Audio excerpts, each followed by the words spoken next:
இல்ல வாட்டர்மெலன் திவாகர் வந்துட்டு, இப்போ வந்து ஜாதி பிரச்சனைய ஆல்ரெடி சொல்லியிருக்காரு ஒரு வாட்டி. இந்த ஜாதி கலவரத்த கிளவுறா மாரி ஒரு பேச்சு. இப்போ வினோத் உடைய ஜாதிக்காரங்கள இன்சல்ட் பண்ற மாரி பேசியிருக்காரு.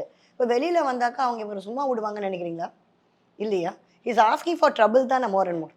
ஏற்கனவே அவர பார்த்தா எல்லாருக்கும் கடுப்பா இருக்காங்க. இப்ப இதுல இன்னும் கடுப்பேறி விட்டா அந்த ஜாதிக்காரங்க சும்மா இருப்பாங்களா இதுக்கு? எதுக்கு வன்முறைய தூண்டுற மாரி அவர் பண்ணிட்டு இருக்காருன்னு தெரியல. அவர குற்றம் கண்டுபிடிக்கிற நம்ம பிரவீன். அவரு ஷர்ட் போடாம நடக்குறாருன்னா, அதுக்கும் தான் நம்ம பிக் பாஸ் சொல்லியிருக்காரு. ஏன் எஸ்ஜே, கமருதீன் இந்த மாரி இவங்கலாம் ஷர்ட் போடாமலே இருந்தது இல்லையா? ஏன் திவாகர மட்டும் குற்றம் சொல்றீங்க? அது பிகினிங்ல நடந்துச்சு.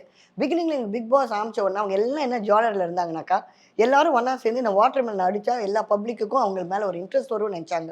அதுக்கப்புறம் அவங்களே 2 குரூப்பா பிரிச்சுட்டாங்க. ஃபர்ஸ்ட் டே எனக்கு நல்ல ஞாபகம் இருக்கு. அவங்கவங்க என்ட்ரி ஆனும்போது ஃபர்ஸ்ட் குடுத்த டாஸ்க் வந்து, அந்த வாட்டர் டேங்க்க ஆன் பண்ணணும், ஆஃப் பண்ணணும். இதுதான் ஃபர்ஸ்ட் டே குடுத்த டாஸ்க். அதுல எப்படி எல்லாம் இண்டிவிஜுவலா திங்க் பண்ணி செஞ்சாங்க. ஒவ்வொருத்தரும் அந்த வீட்டுக்குள்ள வராங்க. இந்த டாஸ்க் இன்னொருத்தவங்க சொல்றாங்க.